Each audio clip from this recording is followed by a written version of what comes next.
Welcome to Drinking with Authors. I am your host today, Erica Lance. I say that as if I'm not the host every single time, but whatever. It's fine. It's fine. I already started drinking. My co-host today, super excited, is Mimi Francis. She's been on the show before, but she's co-hosting. And our guest today is Thea Rademacher. I just blew it. Rademacher. Rademacher. Oh Yeah. my gosh. I was saying it over in my head and I trumped myself up. It's fine. Let's talk about what I've already been drinking today. It's really cold here. So I have been down the hot toddy route. So I love me a hot toddy, and any excuse when it's cold outside, I'm like, I should have a hot toddy. It'll warm me up. There's nothing like whiskey. Anyway, Mimi, what are you drinking today? I have root beer with caramel vodka in it. Ooh. Oh, yeah. It's so good. I am absolutely the nerdy girl. I have my lovely Flint Hills Publishing cup that my dear sister-in-law gave me. And it has ice water in it. Isn't that ridiculous? I think I'm just kind of accidentally doing that dry January thing. I have water too, if that counts. Like, so do I. Yeah. I still, and honest to goodness is, I've got so many deadlines right now. I have to keep a clear head for the rest of the day. So I've got editing to do when we're done here. So. Yeah, no, I agree. I have deadlines too. I'm going to see what writing with 2 hot toddies in your system is going to do. I may have to delete all that later, but we'll see what happens today. It'll be exciting. Sometimes that's the best writing, though, with a little bit of alcohol in you. Yeah, I found that I call it my bottle of wine writing. About the first 2/3 as I'm drinking are good.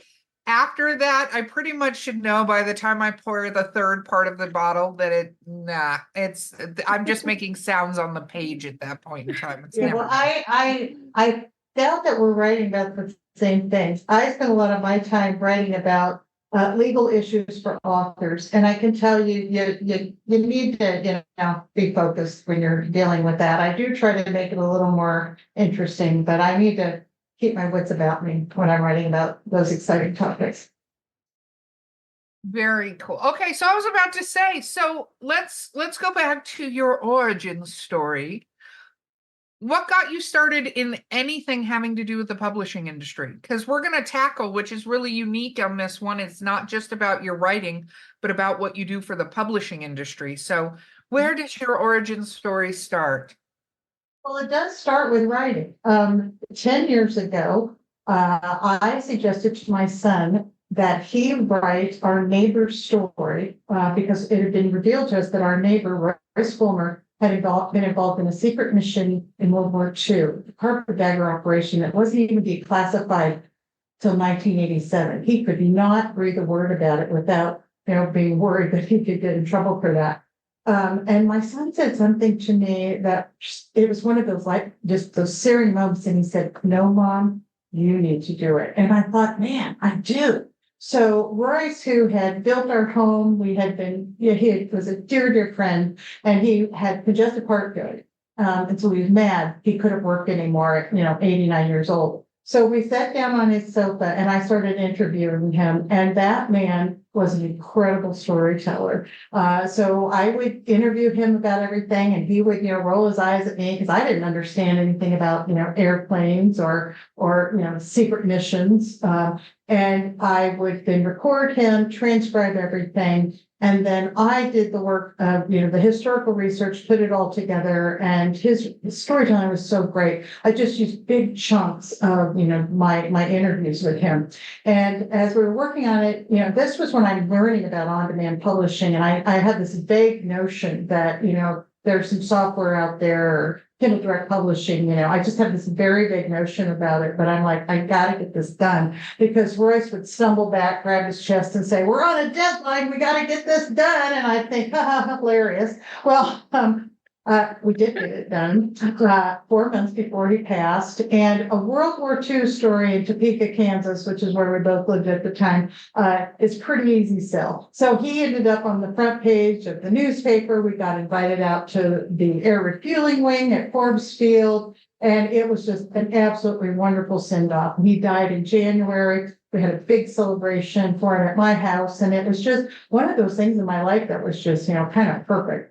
Then that February, I thought, wow, I worked really hard on that and I learned a lot. And I just sat down and I did what, any good business owner would do. I just made up a website, not knowing what the heck I was doing, and said, I'm going to call it Flint Hills Publishing, and the .com was available. I took that as a sign. The next thing I know, 10 years later, a lot of hard work, connecting with some amazing people. I have over 80 books that I've published, with over 35 authors. So it's been amazing to me, the journey that it took, starting out as an attorney. I worked for legal aid. I've done a variety of different things.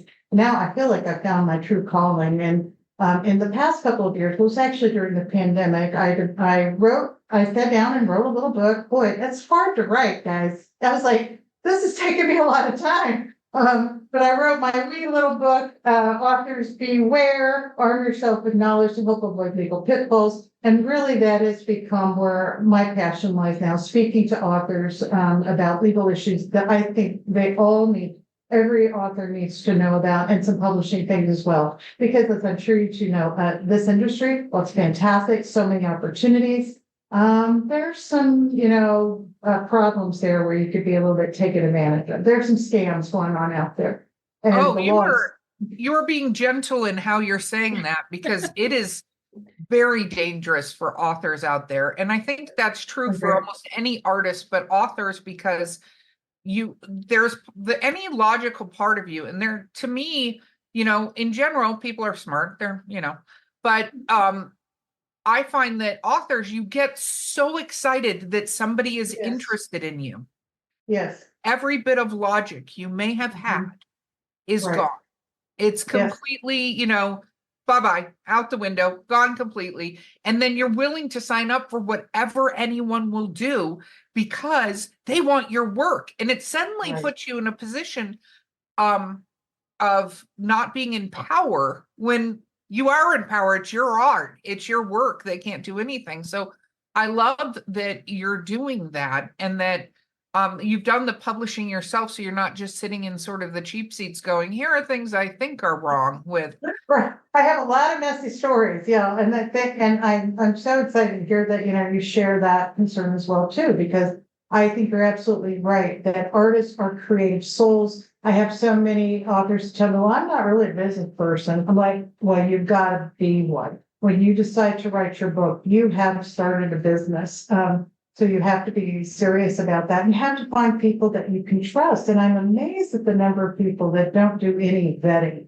And it's not that difficult. Ask other authors in a publishing company what their experience has been, or read reviews, or buy some of the books that your publisher has published to get a sense of it. I know for myself, I tell potential clients, authors, talk to any of my authors that are on my website, and I know they do it. So I'm glad to see that people are becoming more proactive, because you put so much of your heart into that work, and then to be able to sit down and write a book and not know what's going to get published. I don't think that's something I could do.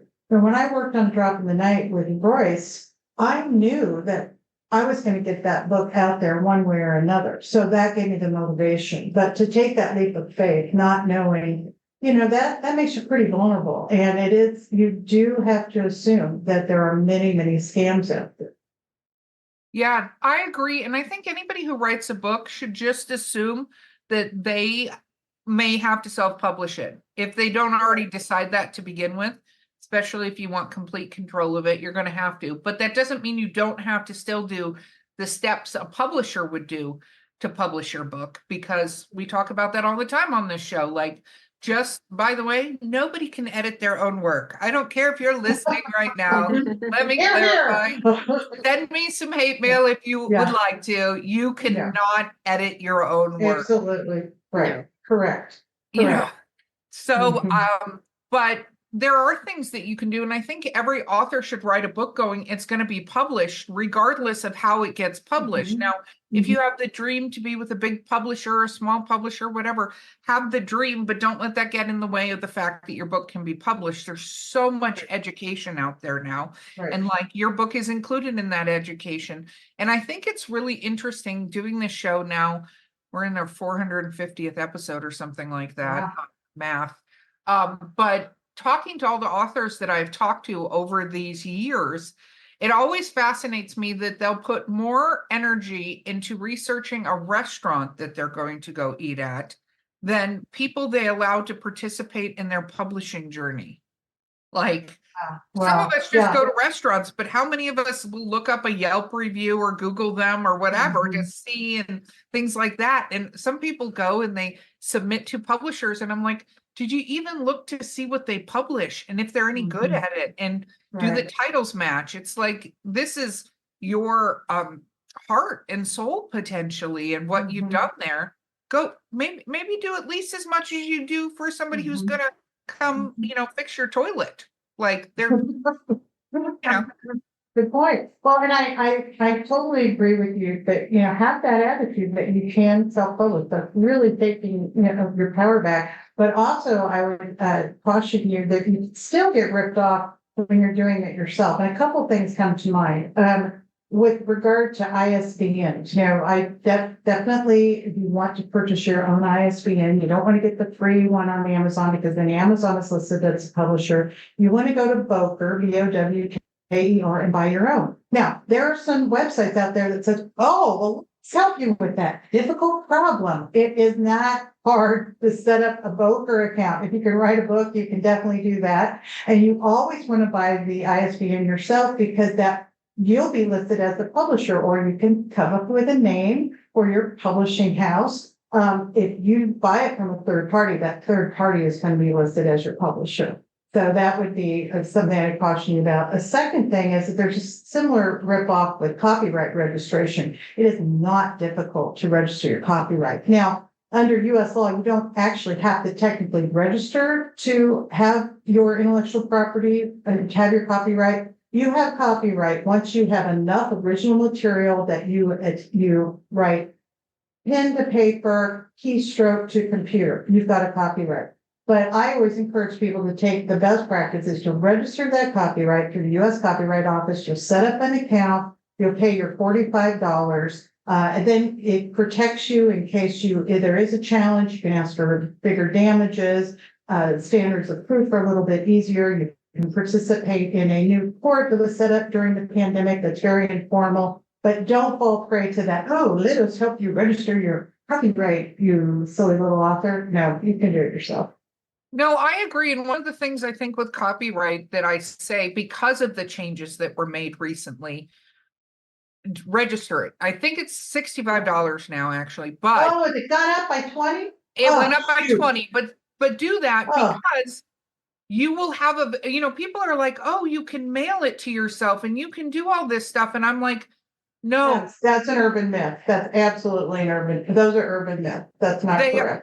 They are. And if you don't do that, you will have no legal ground to stand on. And what goes with this, which you may know already, but Amazon recently did a huge wipe and has been wiping people's KDP accounts if they've found to be in copyright violation. And what that means is another publisher has their work published under them. If there's any contention, they just close the accounts. That's what they're doing now. Right.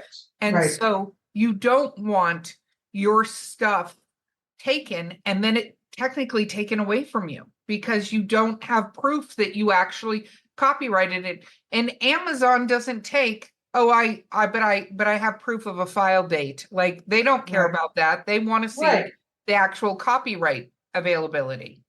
They're a private company. They get to make what their rules are for us to use their amazing, in my opinion, KDP website. So I agree with you there. Another issue that reminds me of is a lot of authors don't know that their copyright is part of their intellectual property that they need to provide for in their estate plan, provide for it in the will. if you don't specifically provide for your copyright in your will, that when you pass, it'll go in that catch-all, or maybe you don't even have a will, so then it would go through intestate, that depends on, how property gets passed down, depending on which state you're in. And that's something that I often think about. My own mother was one of my authors. When she passed, I needed to make sure that I could prove that I had, that copyright for her beautiful little children's books that we had published. So that's something I would encourage all authors to do too, is to make sure they do some estate planning with regard to their copyrights.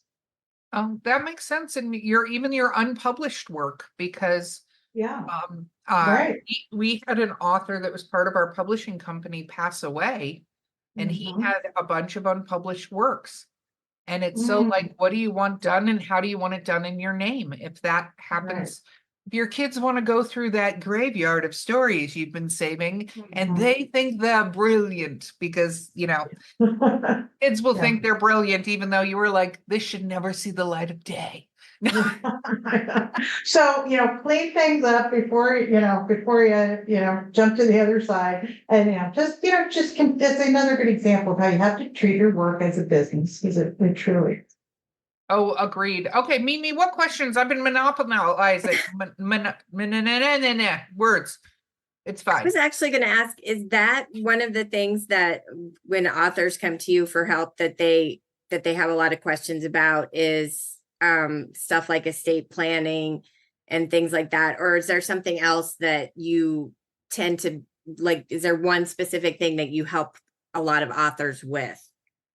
Well, I am, I have to be really super careful here, because though I am an attorney, I don't practice publishing law, but I get advice, I educate people, let's put it that way. Right. And the main thing that I educate people on, it seems, is contract provisions. There's a lot of confusion about contracts. So that's the number one thing that I'm asked to do, beyond, doing my own publishing work, is to review contracts for people.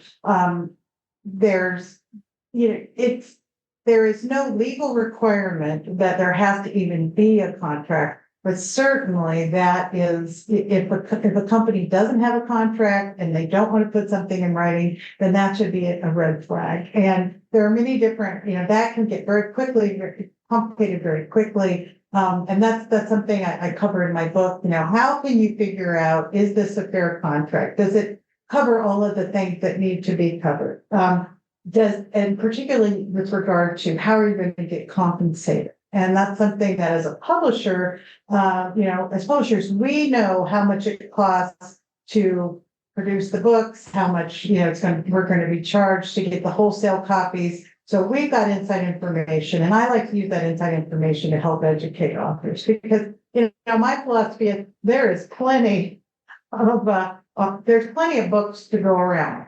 Lots of people have books. There's plenty of work to be done. So I think it's best that we all just help each other and share our own experiences. Very true. Go ahead. Sorry, Mimi. Oh, no, I was just going to ask. So when you got into helping authors with the book that you wrote and everything, did you kind of do that because of what you went through getting your book published and the things that you learned along the way, and you thought, oh, hey, other people might need to know this too? Is that kind of why you wrote the book? Well, I wrote the initial book with Royce because he was just such a dear friend, and it's just a project that inspired both of us so much. And then I was amazed to find out how many people in my circle and people who knew people had books, and it was his project went quite smoothly. It was actually another book that came to me a few months later that opened my eyes to a lot of these scams. And that was a friend of mine who's an author. She actually lives in Scottsdale, Arizona. And she had signed a publishing contract with a pretty reputable hybrid house. They had a huge catalog, over 500 books. And she signed a contract saying, well, we promise that we'll get your ebook out for you, but we reserve the right to do a physical book, and we reserve that exclusive right for 12 months. Well, as we know, it's much better strategy to have the physical book and the ebook come out at the same time. And frankly, it's not that hard to create an ebook. That's, that's just not that difficult.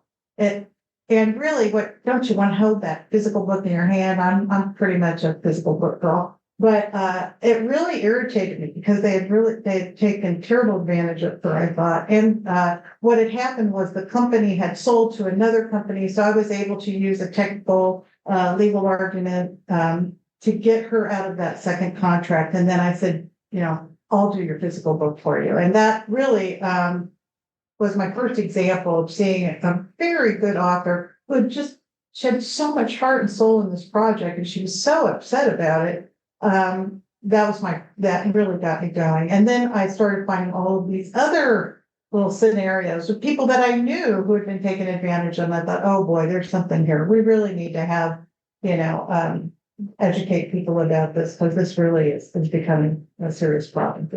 Yeah. No, I agree. It really is. And so you created this book. You were mentioning, so we're going to do shameless self-promotion at the end, but you're talking about it. Where can authors get their hands on this book? Well, to get a copy, a free PDF of this book, I'll give it to you if you send me an email at thea@flinthillpublishing.com. I might ask for your email in exchange for that, and then you'll just be able to download the PDF. I am updating it all the time. The most recent update I made was a chapter on AI, which talked about scams. I don't know how you guys, I'd kind of be interested to hear about what you guys feel about some of the AI applications in the publishing world, because I definitely have some opinions about that. Well, why don't we do this? We got to take a quick break and we will come back with the great AI discussion, because I know it's heated and me and Mimi both have our opinions. So we will be right back with Drinking with Authors. Hey, listeners, you know me, Erica Lance. You're just listening to me in the podcast that you have. But guess what? I'm doing something new. Yeah, she's joining me, Mark Muncy, the author of the Erie, Florida book series in Erie, Appalachia, and we are hosting a new podcast called Erie Travels. Woo-woo! Erie Travels, which covers things like ghosts, cryptids, weird stuff, UFOs, men in black, all kinds of fun things that people talk about, and I'm sure you've discussed with friends. Yep, and you can listen to us on your favorite podcast platform of choice, or find us at erietravels.com and join in the fun and all the spooky goodness. And of course, Mark, what do we always say? We'll see you on the other side. We are about to enter into the heated zone called AI. So I think, it's the first thing I want to say, and then I'd love to have you chime in, Mimi, and then Thea, is there is a lot of misunderstanding about what AI is completely. There are so many different parts of AI that there's a lot of misunderstanding about what it is, because if you know not the creating of books and the creating of covers and stuff, that's a different topic, but AI is how algorithms find you now. It's not people, it's algorithms. So if you want to be linked to something, you do, as an author, have to understand AI and how to get it to work for you from a social media standpoint. And I always use the example of, like, if you wrote a book that's based in Scotland and whatever, and you want to reference Outlander and say, this character, Sam, would have been this character in my book and stuff, you can get AI to work for you. So when people search Outlander, they also go, well, people who search Outlander also love this thing, because that's what AI does. If you search hippo pajamas, I just said that, my computer heard me. I'm going to get a bunch of ads for hippo pajamas. There is a degree of understanding that part, so that an author can use it. But I'm going to stop there. Mimi, your thoughts on the AI before we go to our legal resident expert here to talk about it. I think AI for an author can be helpful for like copy, like marketing stuff. Like you can use it to help you write your marketing copy and things like that. But other than that, I I don't think that as far as the writing process goes, you should rely heavily on AI. And to me, I can spot an AI blurb, so to speak, from a mile away because I feel like there's certain words that AI is in love with and they use it a lot. So you see them pop up sometimes in blurbs, and I always look at those and I go, was that written by AI?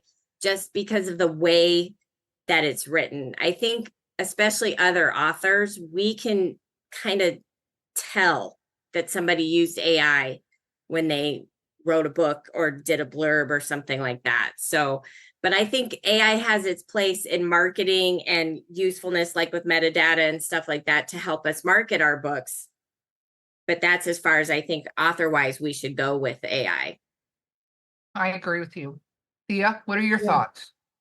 Well, I'm glad to hear that that's what you guys think about it, because I agree as well. I think when it comes to publishing material, it's a completely different ballgame, that it should not be used. And I've been thinking about this quite a bit, and I think there's a lot of good reasons for it.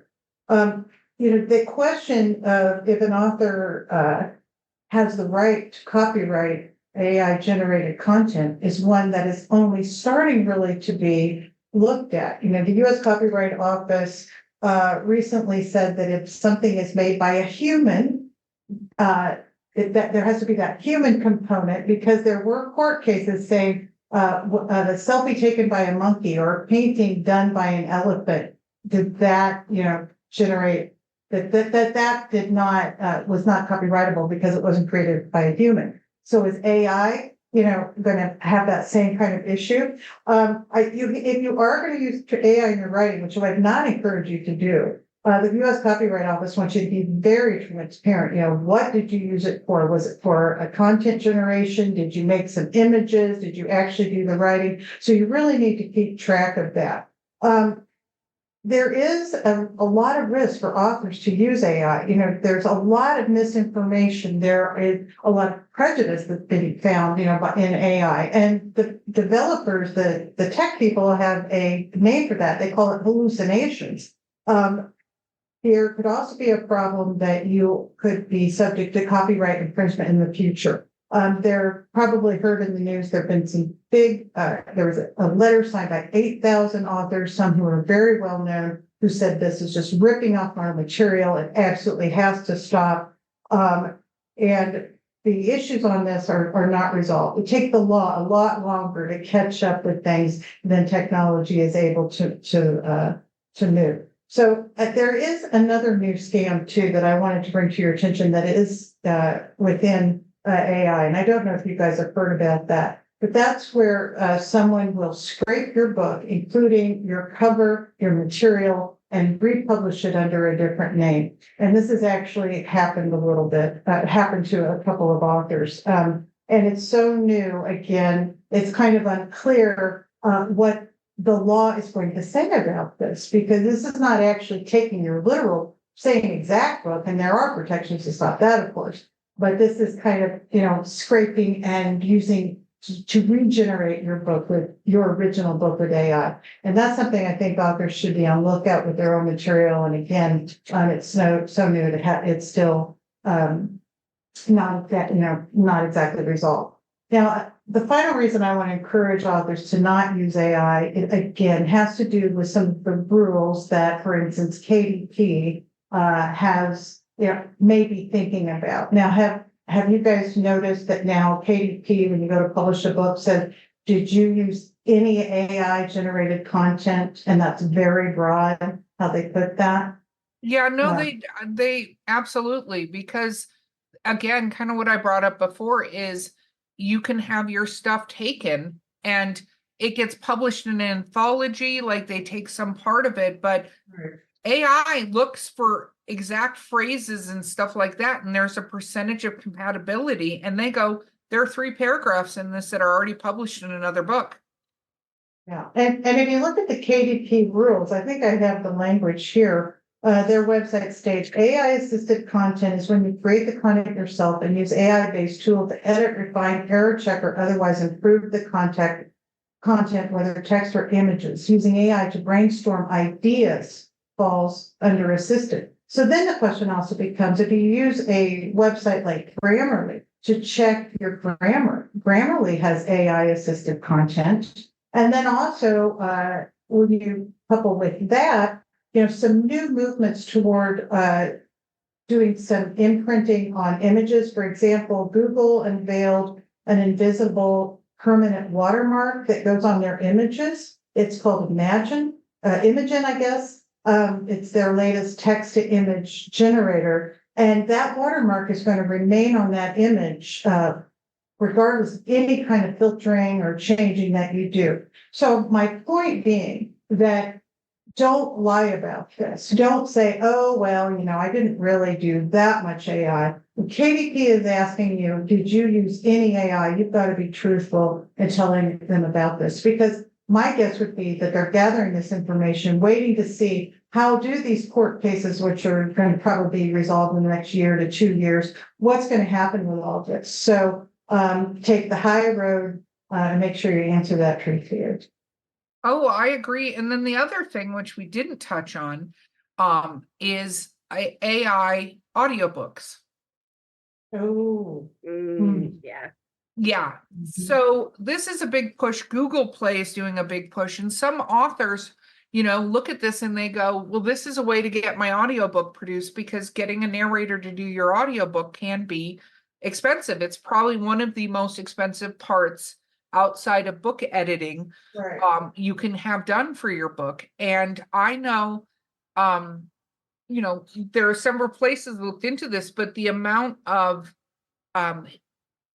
controversy around taking, because this is actually what all these actor strikes and stuff were about, is the ability to take people's likeness, to take people's voices, to do all this stuff and utilize it, and not have to have the actual actors there. Now, it's one thing if you license it, but it's completely different if they're just doing it because they have the ability to take your voice and put Erica Lance's voice in a movie, right?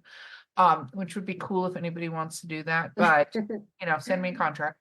But audiobooks and stuff, and I think there is a line, because I think the thought that people don't realize is, in order for AI to generate anything, it has to have something that it's basing that off of. So the writers that were speaking about it, for instance, and I know Stephen King was one of those authors, there's several of them that were speaking to this point. Neil Gaiman, was that the AI is taking that work that's already out there and using that to create the story.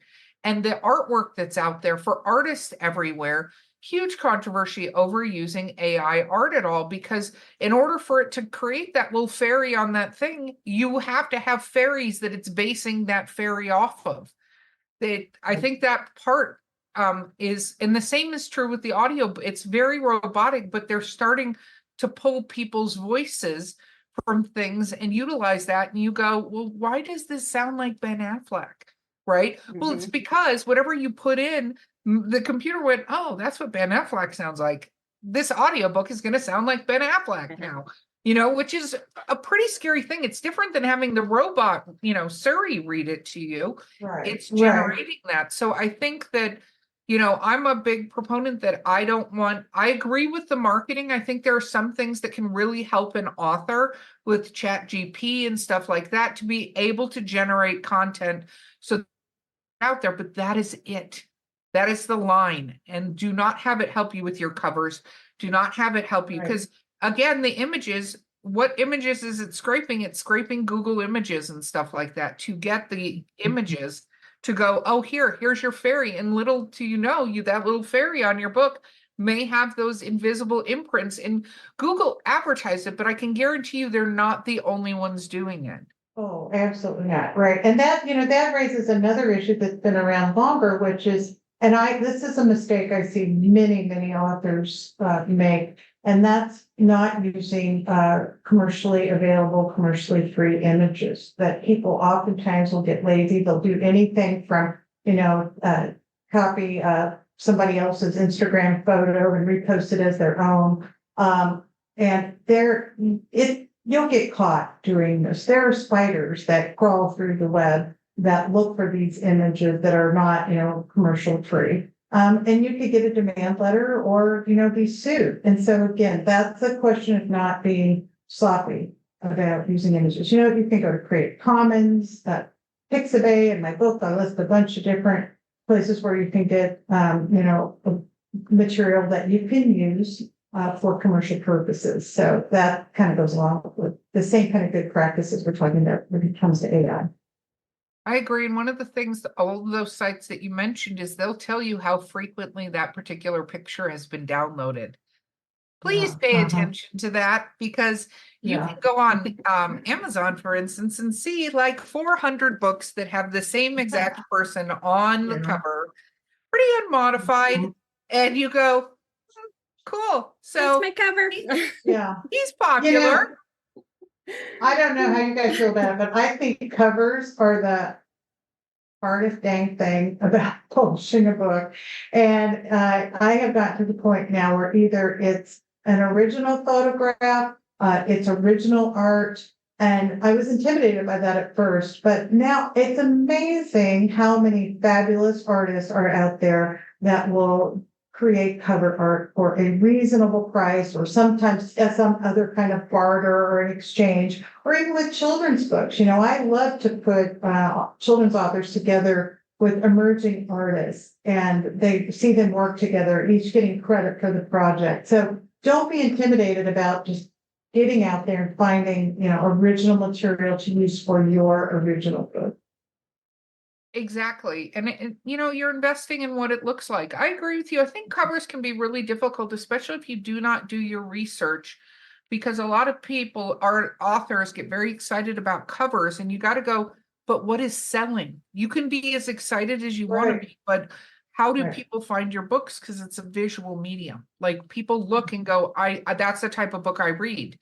And everybody's like, well, pick it up. You're not going to pick it up if it doesn't look like a book you want to read. Exactly. Judging a book by its cover is a thing. Yeah, for sure. Even though people say it's not, it is. Everybody judges books by their covers. Yeah, I encourage my authors to go to the library, better go to the bookstore, because you can see there are definitely trends when it comes to covers. And you want your book to look, fresh and modern, and you don't want it to have that, self-published or, not high quality look about it. So that is an area where it's worth investing time and probably some money in that too. Oh, I agree. I agree I completely. agree. Okay, Mimi, I'm going to let you ask one final question before we go into the literary briefs portion. Oh my gosh, I had a question and I don't remember what it was now. Thank you, vodka. Yeah, the vodka's not helping. If you had to give an author just one piece of advice, just one thing that you would give them as the main piece of advice, what would that be? Well, if it's just one piece of advice, that would probably be, to be your authentic self that steps into her power. And don't get intimidated. When I first started my company, I thought, who do I think I am? I don't have any PhD in English. I'm a lawyer. How can I do this? But we don't have time for that in the world right now. There's a lot of stuff going on. I'm sure you've noticed. And the world needs to hear a lot. There's a lot of important messages we need to hear. So be brave, step into your power, and write your book. And get it published. I love that. Love that. Okay, time for literary briefs. Are you prepared? This makes me a little nervous. Okay, all right. That's okay. I finished I have one more sip of my hot toddy. So this is going to be on point. I can already tell. Very okay. First question. What is your favorite book of all time?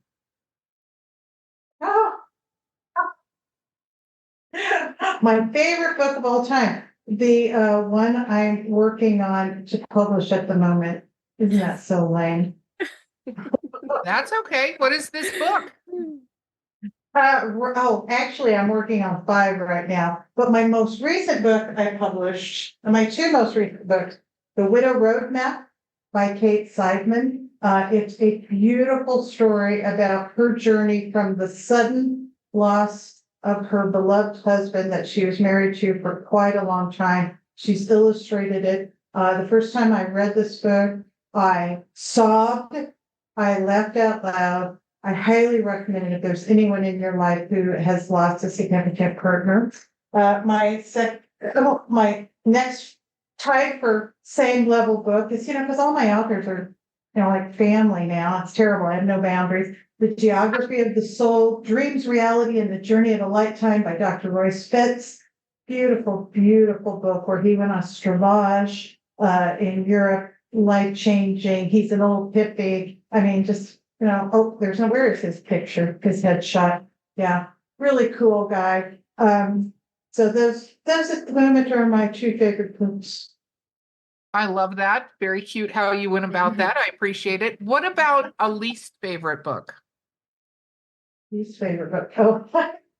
One I read this weekend that I will not discuss any further. I get a lot of submissions.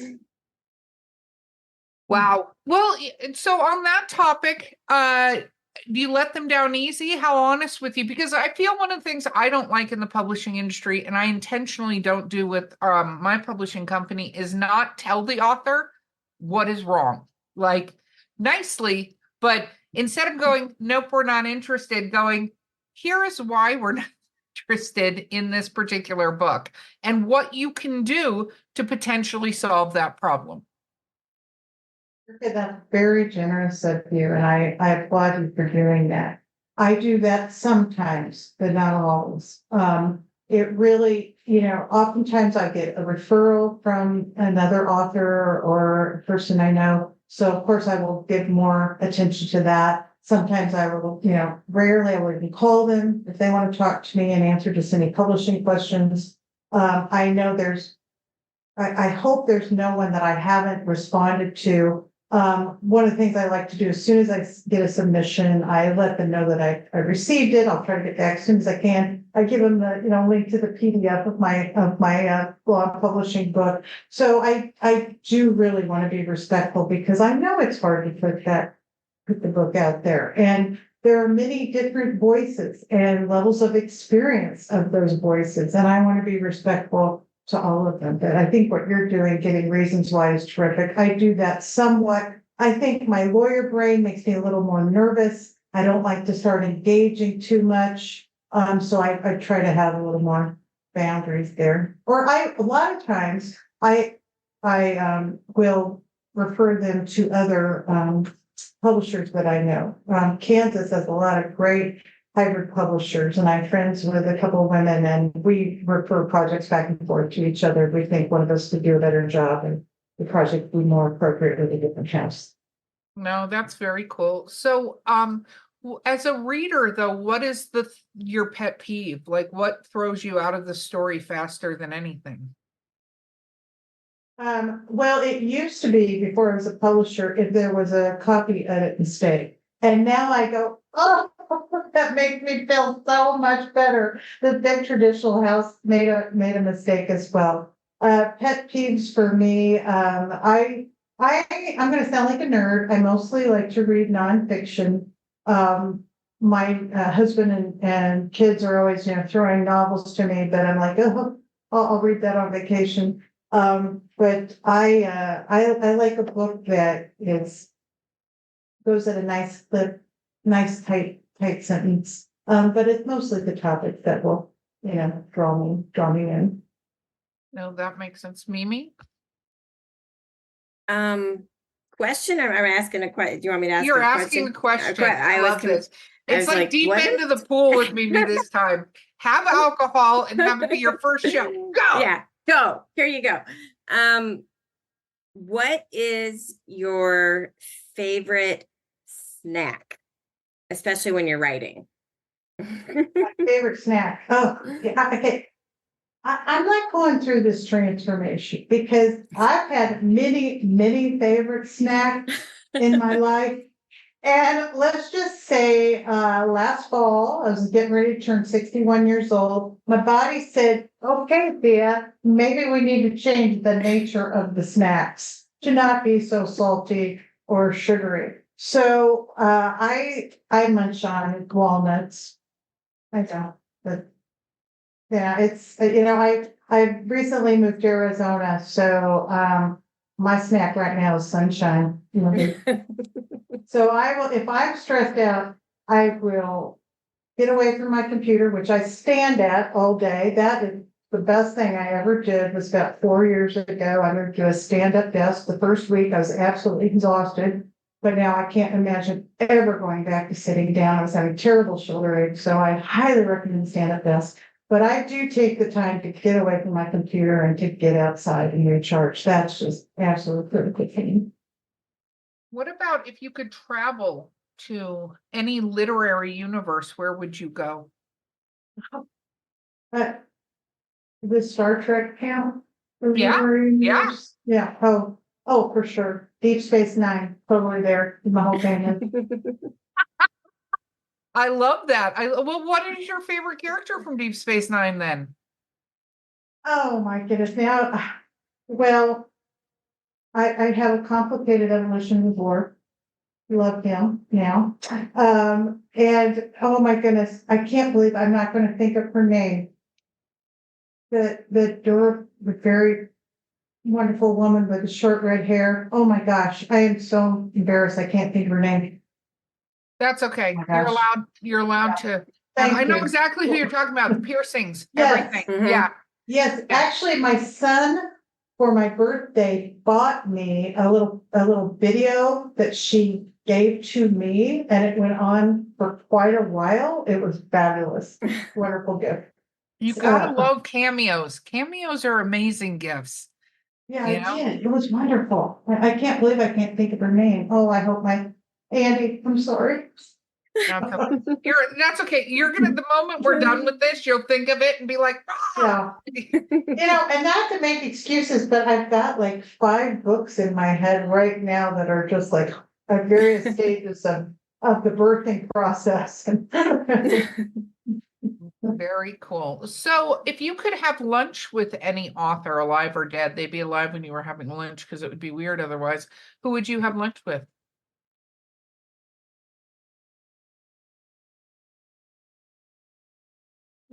She's thinking there's not a horrible pause during this, so I'm looking at her, Ursula K. Le Guin. And she died not that long ago in Portland, Oregon. And we were taking our son to Lewis and Clark College in Portland. And I said, Paul, gotta reach out to her. And she died, I think a few months after he had moved there. So I would probably invite Ursula over for lunch and my 4 sons as well. And my husband. That'd be a good lunch. Very sweet. Mimi? So you said you're in the middle of 5 different books. Are you writing all those books, or are you Oh, no. editing and Yeah. publishing? Okay. Yes, I had to ask and- that. I had to ask that Yeah, question. oh, for sure. 'Cause I was going, I'm 5 always, books? yeah, no, I'm always writing, I'm adding more to my law publishing book all the time. And I have ideas for several books of my own I want to write in the future, but right now it's about helping other people get their work out into the world. And I'm fortunate I've found some wonderful editors who are working with me, and I completely agree, Erica, you have to have other people edit your work. In a traditional house, they would have 5 to 10 people of various levels of editing working with you. And many of my authors who come to me, they've already worked with a developmental editor, but I'm surprised oftentimes even with that process, it still needs some more developmental work. Well, So you shouldn't be that's surprised critical. because editors are, again, very much like we talked about before, get referrals. What have they edited before? Right. Do they Yes. understand your genre? Do they understand the story you're trying to say? Because Mhm. one of the things too, I think, and Mimi's an editor, so she can talk to this point more than I can, because do not let me edit your stuff. I can proofread it. Do not let me edit it though. But I find a lot of times that people, again, don't get good enough referrals and don't find somebody who fits with what they're trying to do. And the flip side, hey, authors out there, you have to tell your editor everything you're trying to do. They need that entire glacier of the story. They can't just have the tip and you hope they figure it out, because they need to understand what you're trying to say, because a lot of times we are terrible at putting those words on the paper of what we think we're saying. We're brilliant. We have the whole movie in our head. We're like, this is what we're saying. And then they go, is the lead character a dog? And then you're like, what? What do you mean? What do you It's mean? evident. They're blah. And it's not to anyone else. So Mhm. Mimi, do you have a question? And then I will ask the final one. I'm thinking. There's not just silence, I promise. I can't think anything. I'm drawing a blank. I'm That is literally okay. drawing a blank. Sorry. First show. Okay. So First show. what is the weirdest thing that came up when you first started working on publishing books that really shocked you? Like you were completely like, what? I know there's a long list, but what is the first thing that comes to mind? Well, okay, I'll just be real with you. Hold on a sec. So this little book is actually a compilation of 3 novels by Joan Sabinski, who lives in Arizona. And Joan is a woman that I've worked with. I'm totally coming out now, but it's 2004. We're going to do that. She is an incredible psychic, channel. And like I said, I've worked with her personally for years. And she was the first author I worked with after Royce, because I went to see her and she said, oh, I have an idea for a book. Well, that idea turned into this tome. I could not keep up with her with the editing. She wrote it faster than I could edit it. And I was very new then. I was like, oh, just send me a chapter at a time. I was just kind of figuring out my process.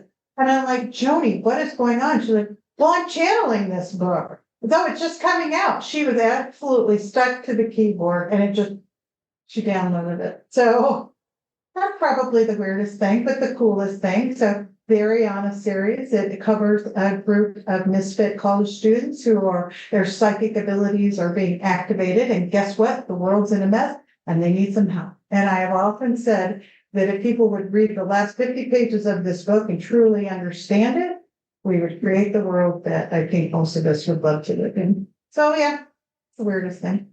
But cool. I like it. Very, very cool. Okay. Well, shameless self-promotion time, my friend. Where can people find you, your publishing house, and all these fabulous books? Well, I'm at Flint Hills Publishing.com, and my email address is on there. It's Thea, Thea at Flint Hills Publishing. Shoot me an email. I'll send you a link so you can get the secret link so you get the PDF of Authors Beware. But you can also buy a hardback copy of it on Amazon as well. And all my authors have their own website page on my book, and it's where I keep updated on all the things that I'm doing and the activities that are going on with my authors, and feel free to check it out. We also do accept submissions. You don't have to have an agent, and there's a submissions page that tells you what you need to do to submit with us. Wonderful, wonderful. It was so amazing having you on the podcast with us today. Thank you so much for being here. Thank you. It's wonderful to connect with book women. I love it. Thank you for having me. Absolutely. Okay. So Mimi, you survived your inaugural. I did. You did. I'm very proud of you. I made it through my first episode. Yes. Woo-hoo, champagne pop. No, I say that the producer is absolutely not going to put a champagne pop in there, but who knows? He surprised me. So with that, everyone listening, this has been Drinking with Authors. Do not forget to like, subscribe, leave reviews. Again, our AI overlords need some acknowledgement that you like our show, because that's how it works. And we will see you next time.